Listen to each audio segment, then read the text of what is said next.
Bonjour, alors dans la vidéo d'aujourd'hui, je vais vous faire un tuto sur l'envoi de campagnes emailing depuis Zoho CRM.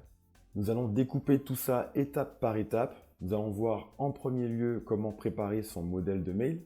Nous allons voir ensuite comment segmenter ses contacts pour envoyer le mail aux bonnes personnes. Et pour finir, nous allons voir comment vérifier ses statistiques et la performance de son email. Je vous dis à tout de suite après le jingle.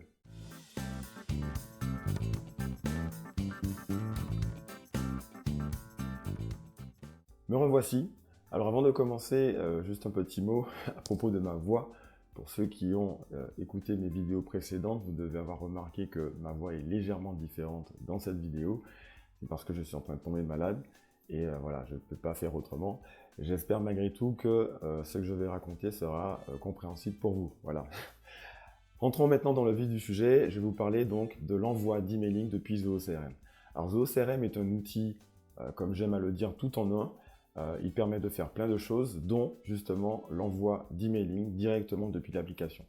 Et donc cet envoi d'emailing va pouvoir s'opérer depuis les modules Leads, mais aussi Contact, et également depuis les modules Affaires. Si jamais vous avez, on ne sait jamais, des modules personnalisés, vous pourrez également envoyer des emails groupés depuis ces modules personnalisés. Alors comme je l'ai dit en introduction, l'envoi d'un emailing depuis Zoho CRM se fait en 3 étapes, on va dire. La première étape va consister à préparer son modèle de mail. Ensuite, vous allez devoir définir à qui vous souhaitez envoyer l'email, en définissant des segments notamment. Et puis pour finir, une fois que la campagne sera envoyée, vous allez pouvoir y retourner pour vérifier la performance de la campagne et vérifier toutes les statistiques relatives à la campagne, notamment le nombre de courriers ouverts, cliqués, etc. Donc voilà pour les différentes étapes concernant l'envoi d'emailing depuis Zoho CRM. Donc comme je l'ai dit, la première étape va consister à préparer son modèle de mail. Alors dans Zoho, pour préparer un modèle de mail, il faut aller dans la configuration. Donc je vais cliquer ici sur la roue crantée. Une fois que je suis ici, dans la partie personnalisation, je vais cliquer sur modèle. Et là, on vérifie qu'on est bien sur le premier onglet email. Et donc ici, on va pouvoir cliquer ensuite sur le bouton nouveau modèle pour créer donc un nouveau modèle d'email. Donc là, je clique. Première étape, on va devoir choisir le module auquel sera rattaché ce modèle.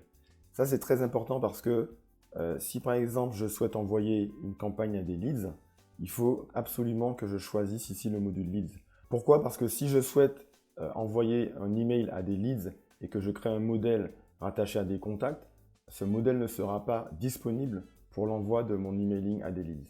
Donc il est très important à cette étape-là de choisir le bon module. Donc là, je vais choisir par exemple le module leads.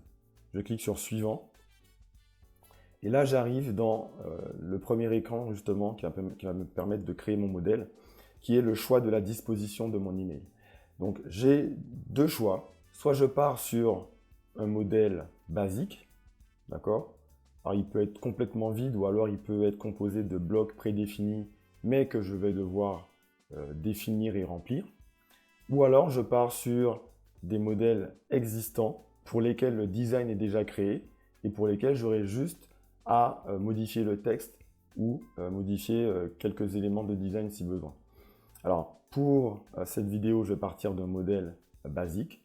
Comme ça, j'ai la possibilité de vous montrer plus de choses. Donc là, ici, je clique sur sélectionner et j'arrive ici dans cet espace. Alors c'est un espace, comme on l'appelle en termes anglophones, WYSIWYG, c'est-à-dire What you see is what you get. C'est-à-dire que on va pouvoir directement positionner les éléments en faisant des clics et déposés pour construire son email. Lorsqu'on utilise justement cet outil-là, on n'a pas besoin de savoir coder en HTML ou en CSS par exemple pour définir ces modèles d'email. Donc c'est très accessible et on va pouvoir donc construire très facilement ces modèles d'email. Donc là, sur le modèle par défaut, on voit qu'on a une première image ici, dans laquelle par exemple on va pouvoir insérer le logo de sa compagnie, de son entreprise. Ici, on peut éventuellement rajouter une deuxième image. En dessous, on a du texte. Là, on a un bouton. Et pour finir, on a un pied de page. Donc tous ces éléments-là, on va pouvoir les personnaliser. Donc là, par exemple, je clique ici sur cet élément-là et je vais pouvoir rechercher donc mon image sur mon ordinateur. Voilà, je l'ajoute, je l'insère et elle se présente comme ça. Après, une fois que c'est inséré ici, je peux ajuster la taille pour la rendre un peu plus petite ou un peu plus, voilà, comme ça, moyen, c'est pas mal.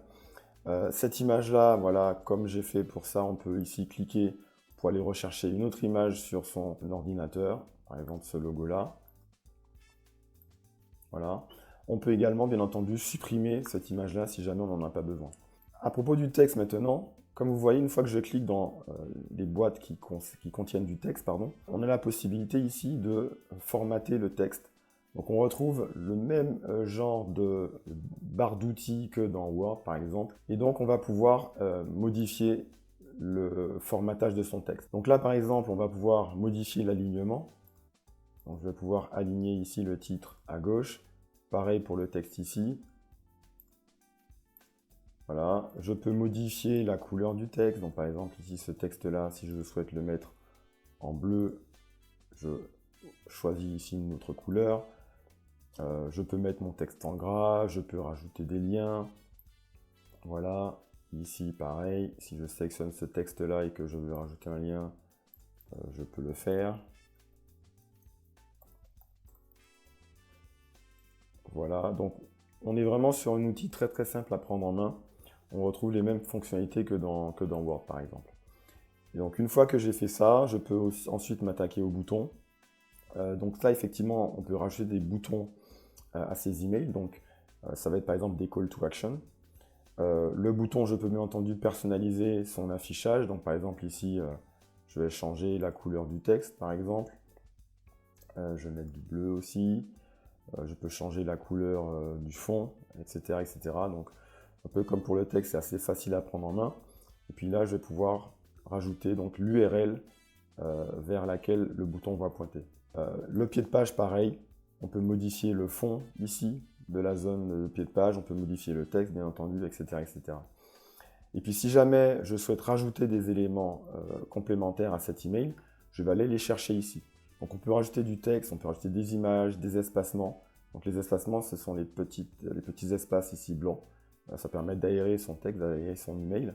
On peut rajouter des colonnes, des tableaux. On peut modifier la couleur de l'arrière-plan. Par exemple, ici, on va pouvoir ajouter une colonne. Donc on a différents types de colonnes. On a par exemple des colonnes avec des images et du texte. Des colonnes juste avec du texte. Par exemple ici, je vais en prendre une ici et la mettre là. Donc là, je peux avoir un premier texte ici et ici un deuxième texte.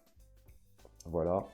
Voilà un peu pour la démonstration. Alors, quelque chose de très important, c'est que les modèles de mail prennent en charge ce qu'on appelle des balises de publi-postage ou encore des champs de fusion. Ça permet de faire justement du publi-postage. C'est-à-dire que quand vous rajoutez ce type de champ dans votre email, au moment de l'envoi, le champ de fusion va être remplacé par la véritable valeur correspondante pour chaque contact, justement à qui vous envoyez cet email. Donc là, pour ajouter un champ de fusion, vous devez simplement rentrer le caractère dièse.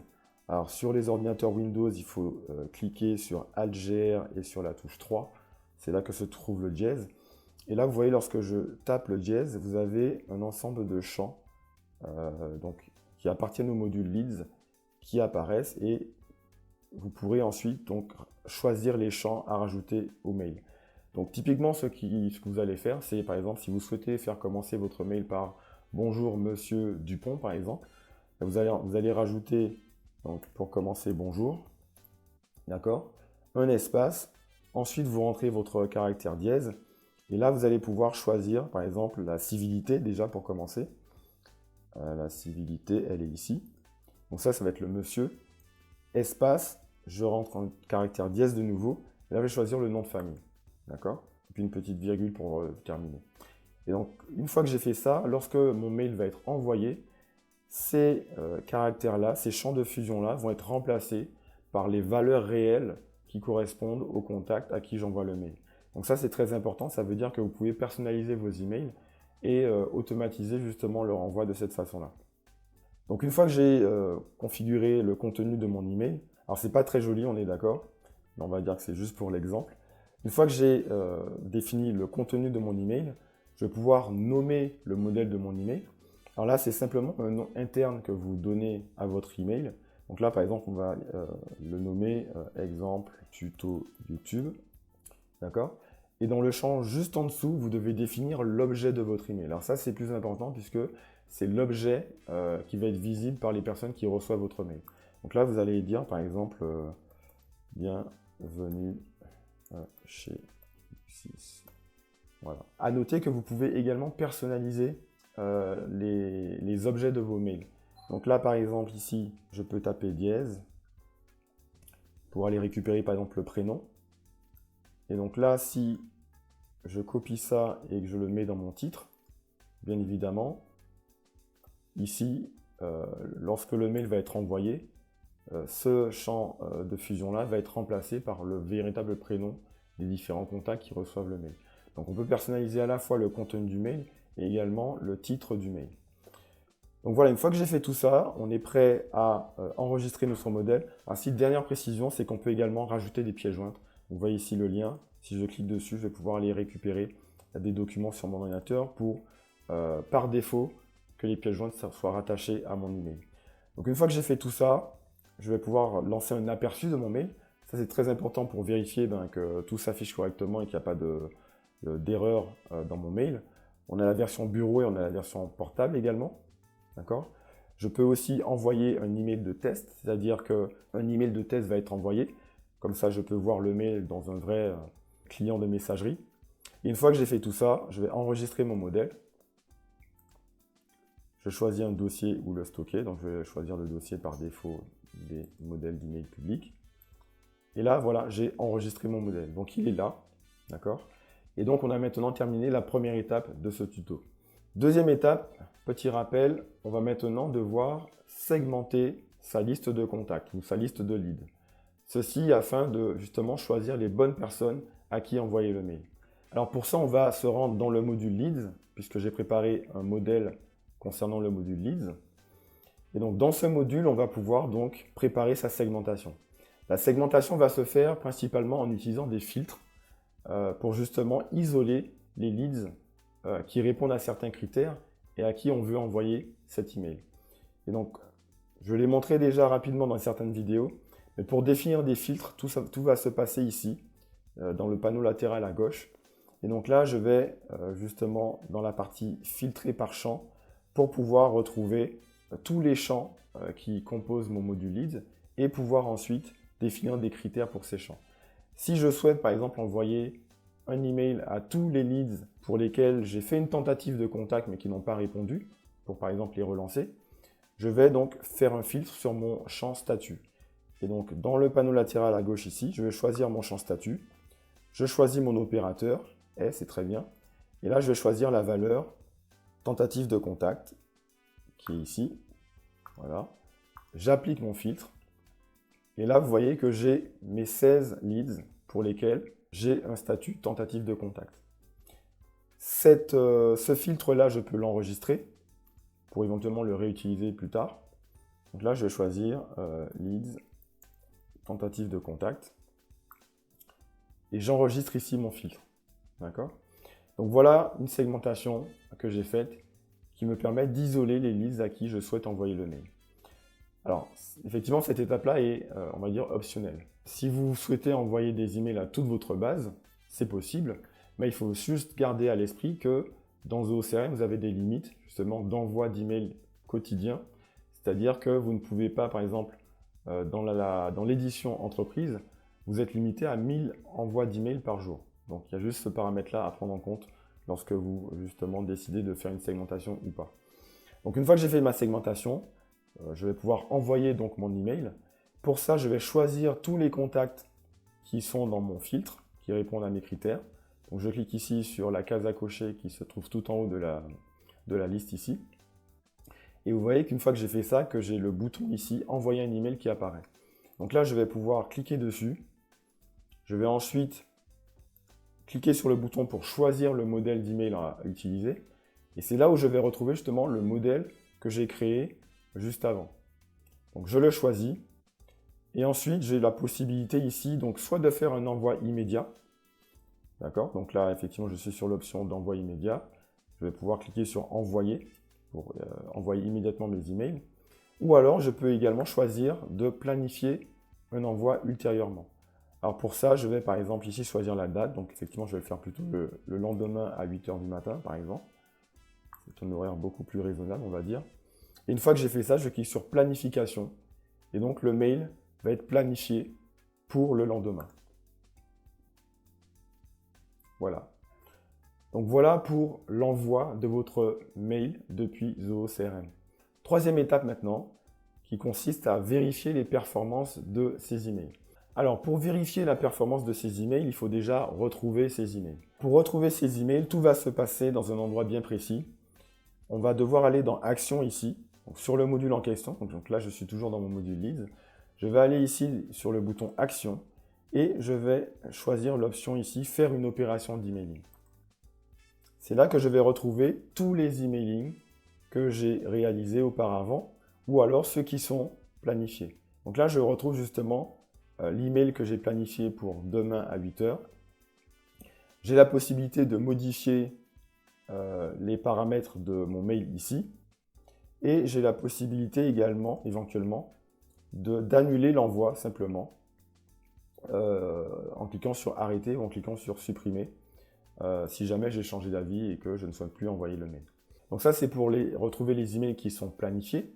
Si je clique juste à côté sur les emails envoyés, c'est là que je vais retrouver mes emails envoyés. Alors je vais changer d'écran pour vous montrer à quoi ça ressemble de façon plus concrète. Donc voilà à quoi ressemble l'onglet envoyé lorsqu'on a justement des mails qui ont été envoyés. Donc on les retrouve tous ici. Et si je clique sur un envoi, par exemple celui-là, vous voyez que là, je peux avoir accès à des statistiques concernant l'envoi de mon email. Donc j'ai notamment le nombre de mails total envoyés, le nombre de mails retournés, c'est-à-dire pour lesquels l'adresse mail n'était pas correcte et pour lesquels on a eu, dans le jargon, bounce, le nombre d'emails livrés, le nombre d'emails ouverts, non ouverts, cliqués, non cliqués. Donc là, on retrouve vraiment toutes les statistiques. Et ce qui est encore plus intéressant, c'est qu'on va pouvoir ici, en cliquant sur les petites cases, avoir la liste des personnes qui ont effectivement ouvert le mail. D'accord ? Donc voilà pour cette dernière étape justement concernant l'envoi d'emailing depuis Zoho CRM. On a fait à peu près le tour. Il y a bien évidemment certaines subtilités, mais je vais essayer de les traiter dans de prochaines vidéos. En tout cas, pour l'instant, on a fait vraiment le tour du sujet. Vous savez maintenant envoyer des emailing depuis Zoho CRM. Je vous laisse donc essayer, me dire si jamais vous rencontrez des problèmes. N'hésitez pas à me laisser des commentaires sous cette vidéo et je me ferai un plaisir d'y répondre. C'est tout pour aujourd'hui. Je vous dis à bientôt pour une prochaine vidéo.